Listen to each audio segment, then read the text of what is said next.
Patay ang duha ka mga rider human nagsungag ang ilang mga motorsiklo sa Davao Bukidnon Road do sa Sped Tugbuk Elementary School, Davao City.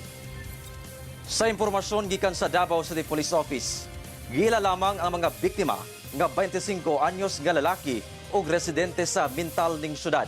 Samtang laing rider ang 65 anyos ug residente sa Crossing Bayabas, Toril.